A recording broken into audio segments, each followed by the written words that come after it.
الحمد لله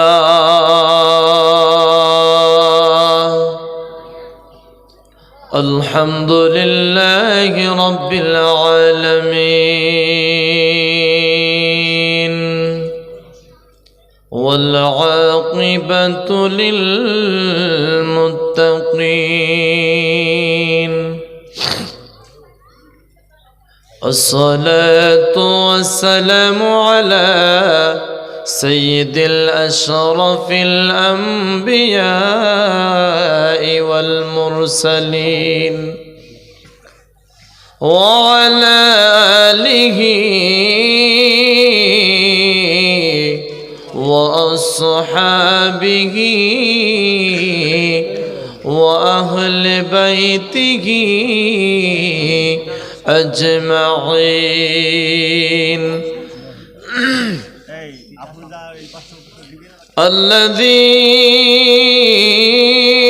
الذي أرسله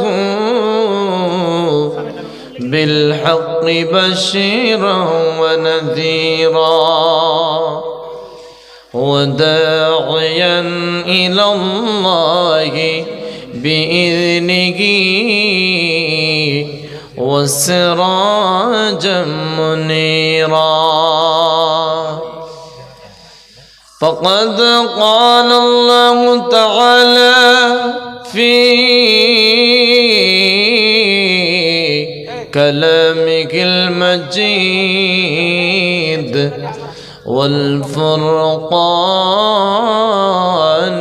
الحميد সকলে জবান খুলে পড়ুন আউযু বিল্লাহি মিনাশ শাইতানির রাজীম বিসমিল্লাহির রাহমানির রাহিম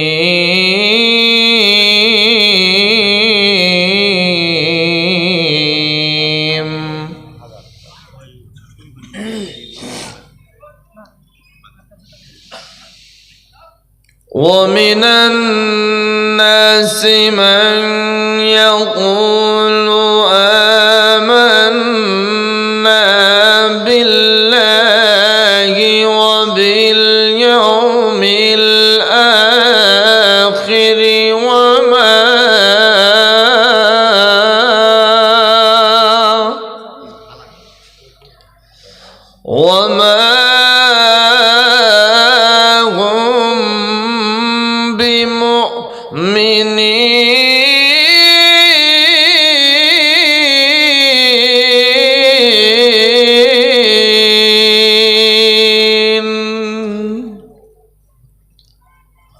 وفي رواية الأخرى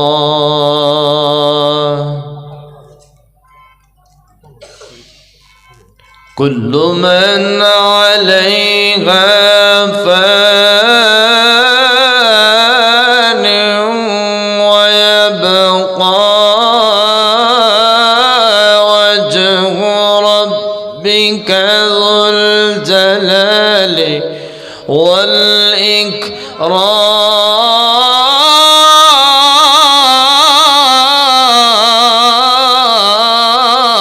والإكرام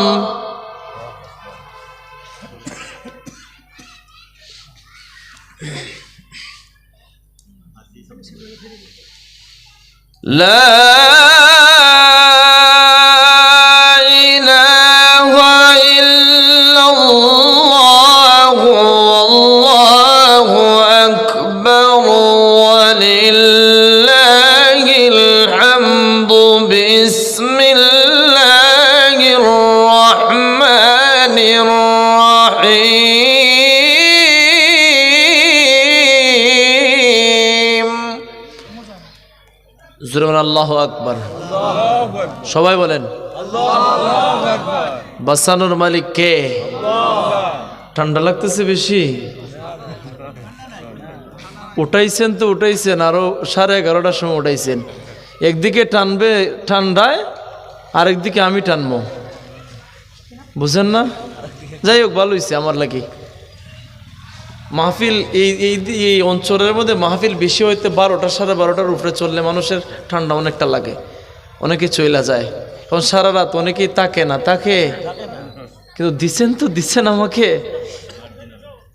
একদম ধাক্কাইতে লেটে, কথা বলে না ওই যে না, আমি এই জন্য অপেক্ষায় ছিলাম, ভালো হয়েছে। এক মানুষ তো অপেক্ষায় ছিল যতটুকুই, আলহামদুলিল্লাহ। তেলাওয়াত করার পরে একটু জোরে একসাথে বলবেন আল্লাহু আকবার। আপনারা যারা আছেন তারাই যথেষ্ট। আজকের মাহফিলটা যদি আল্লাহ কবুল করার হয় 2 জন মানুষ দ্বারা, 60 জন মানুষ দ্বারা, এই অল্প মানুষ দ্বারাতে আল্লাহ কবুল করতে পারেন কি পারেন না? আজকে আমাদের অবস্থা একদম বলার মতো না, কারণ আমাদের পিঠ একদম দেওয়ালের মধ্যে লাগাইয়া নিছে বামপন্থীরা। কারা? মুসলিমরা কোনপন্থী? নাম বলছি না, কারণ নাম বললে তো সমস্যা। এই এলাকার মধ্যে মানুষ মনে হয় এতটুকুই না, আরো আছে। একটু আপনারা আওয়াজ দিন, দেখবেন কিভাবে আসে।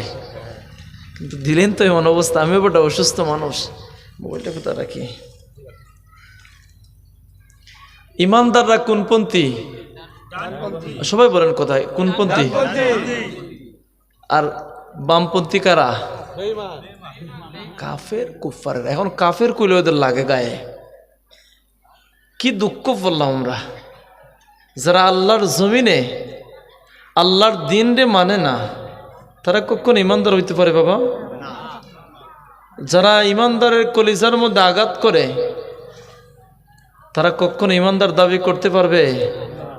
আল্লাহ বলেন আন্নাল আরদু ইয়ারিসুহা ইবাদিয়াস সালিহুন, বান্দা আমি জমিন আসমান যা কিছু আছে সব কিছু আমার ইমানদার নরনারী ডানপন্থীর জন্য বানাইছি। সুবহানাল্লাহ বলেন।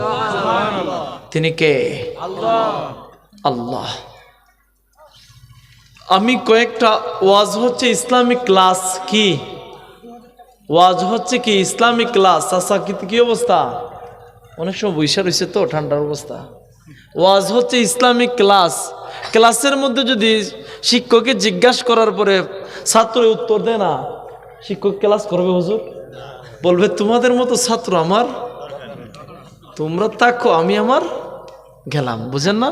তা আমি জানতে চাই আপনাদের এলাকা আগে মানে একটু মানে পরীক্ষা কইরা নেই, দেখি কি অবস্থা। না আমি আলোচনা শুরু করার পরে সবাই আল্লাহ চলে যাবেন। আপনাদের এলাকার মধ্যে যদি কোনো ব্যক্তিকে হাত বান দিয়ে ছাড়া হয়, সে হাঁটতে পারবে? হাঁটতে পারবে? বলছেন না, তাই আবার বলেন পারবে। এখন কোনটা যাইমু? বেচারাই বলছে আমি যখন মুখ দিয়ে বলবো খাবারের কথা খাইবা, ও আচ্ছা ঠিক আছে। এখন মুখ দিয়ে কয় খাও আর পিছনে কয় না, এখন কোন দিকে যাবে সে? হাত বান দিয়ে ছাড়লে হাঁটতে পারবে? কথা বলেন। এখানে বুবা কে কে আছেন একটু দেখি তো।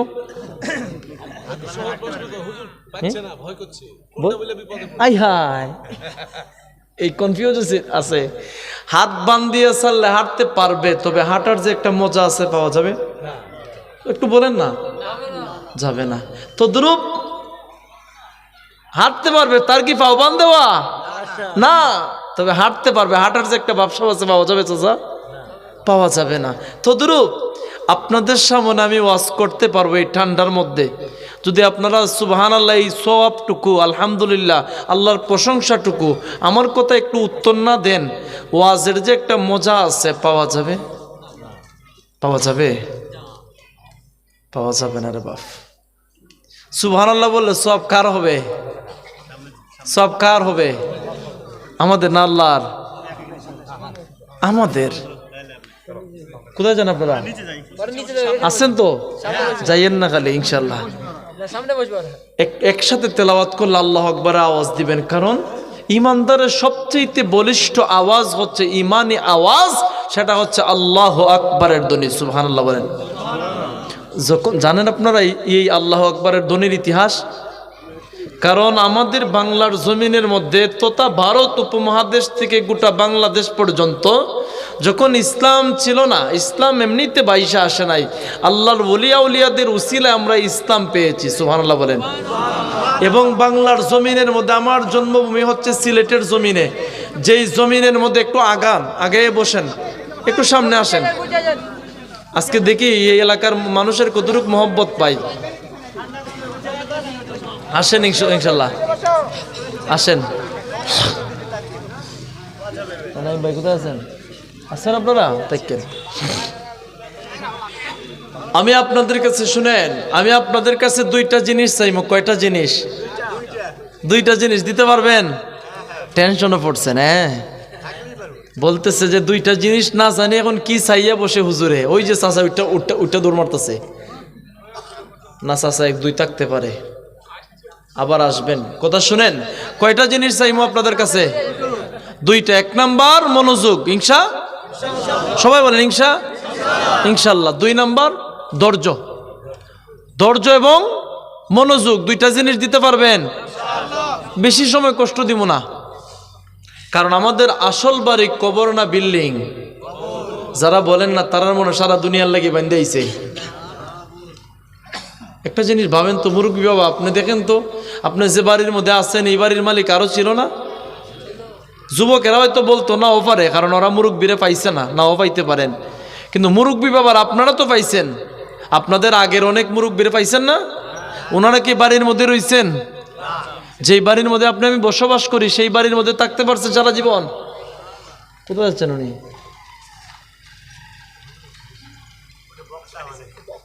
ও হুজুর মন, ইয়া আল্লাহ, যান যান যান যান, হুজুরের রেস্টে নিয়ে যান, আমি খেয়াল করি না। কথা হচ্ছে শুনেন, এই আল্লাহ আকবরের ধ্বনি যে বিষয়টুকু, কারণ বাতিলরা, বামপন্থীরা কখনো আল্লাহ আকবরের ধ্বনি শুনলে সহ্য করতে পারে? আজ থেকে বছর কানিক একটা মেয়ে, মুস্কান নামক একটা মেয়ে ছিল না ভারতের, একদিকে কি জানি রাম, যাই হোক যেটা বলো করা, এদের 14 গোষ্ঠীর নাম বলো, তাতে আমাদের সমস্যা। ওই সময় এই নারীটা বলছিল সবার একদিক, সব একদিকে, ওই মানে আওয়াজ দিয়ে বলছে আল্লাহ আকবার। সবাই বলে না? দেখছি এদের ভিতরের মধ্যে জানে একটা ভয় সৃষ্টি হয়ে গেছে, আতঙ্ক সৃষ্টি হয়ে গেছে। এবার শুনেন, আমার এই সিলেটের জন্মভূমির মধ্যে, সিলেটের মধ্যে যখন 360টা ওলিয়ারা ঢুকছেন, একজনের বাড়িও বাংলাদেশে ছিল না, কেউ ইয়ামন দেশের, কেউ সিরিয়া, কেউ দামেস্কে বাড়ি। ওনারা যখন ঢুকলেন ওই সময় রাজা গৌরগোবিন্দ, বুঝছেন, ওই সময় শুরু করছে ওনাদের বিরুদ্ধে কি ষড়যন্ত্র। ষড়যন্ত্র যখন শুরু করছে, ওনাদের রাস্তা দিয়ে আসতে রাস্তা বন্ধ করে দিয়েছে। 2 নাম্বার, ওনারা নদী পার হয়ে যাবেন, নৌকা বন্ধ করে দিছে। নাউজুবিল্লাহ বলবেন না? আল্লাহর বলি, ওরা কি আল্লাহর বলিরা বন্ধ করে দিল যখন, ওনারা ইন্তিমিন টাইমে ভাবছেন কি করা যায়। সবাই বলেন তোমরা একটা কাজ করো, এক একজন হাতের মধ্যে আল্লাহর এই নামাজ পড়ার যায় নামাজ হাতে নাও। সুবহানাল্লাহ বলেন। নামাজ পড়ার যায় নামাজ হাতে নাও।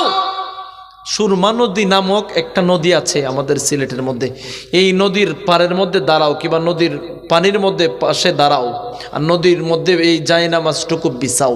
সুবহানাল্লাহ বলেন। এই যায় নামাজ বিছানোর পরে বলছেন সবাই যায় নামাজে ওইটা দাঁড়াও। যায় নামাজে ওইটা দাঁড়াতে দেরি হয়, সঙ্গে সঙ্গে ওনারা এই যায় নামাজে ওঠার পরে নদী পথ পার হতে দেরি হয় না। যেভাবে সুবহানাল্লাহ অনেকে বলছেন না, বোঝা যায় আপনারা পারবেন। হ্যাঁ, যে হুজুর আমাদের হেডেম আছে, পারবো আমরা নদী পার হইতাম যায় নামাজ বিছাইয়া। প্রশংসা কার? জবানের মালিক কে? আল্লাহ। তাইলে একসাথে তেলাওয়াত করার পরে এরপরে শুনেন, ওনারা যখন পার হইছেন ওই সময় আরো রাজনীতি শুরু করছে।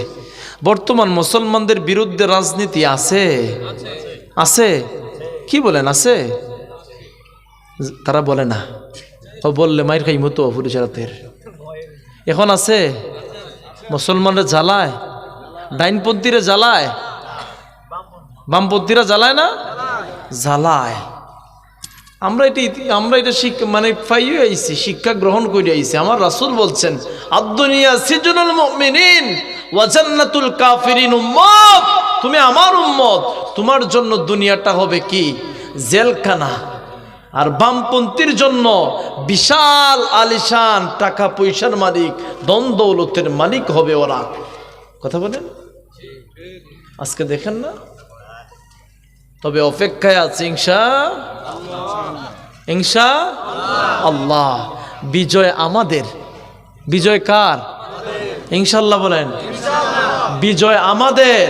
অতি শীঘ্রই যাই কিচ্ছু করো না কেন, এই জমিনে দ্বীনে ইসলামের দাওয়াত ছিল, থাকবে। যারা লম্পট বেঈমান বামপন্থীরা আছে তারা কখনো টিকে থাকতে পারবে না। এরপরে ওনাদের বিরুদ্ধে শুরু করলো, আল্লাহর ওলিদের বিরুদ্ধে। বলছে এক দেশ থেকে আরেক দেশে আসছো দাওয়াত দেওয়ার জন্য, এদেরকে ঢুকতে দেওয়া যাবে না। আল্লাহর ওলিরা দাঁড়াই একসঙ্গে সবাই তাকবীর দিছে, একসঙ্গে বলছে আল্লাহু আকবারের ধ্বনি যখন দিছেন, আল্লাহু আকবারের ধ্বনি দিতে দেরি হয়, সঙ্গে সঙ্গে ওই যে গৌরগোবিন্দ নামক রাজা ছিল, ওর যতগুলা বিল্ডিংয়ের মূর্তিগুলা তো বুঝেন, সবগুলা আল্লাহু আকবারের ধ্বনিতে ব্যঙ্গে তছনছ হইতে একটা মিনিটও লেট হয় না। সুবহানাল্লাহ। তাইলে পাওয়ার আছে না নাই?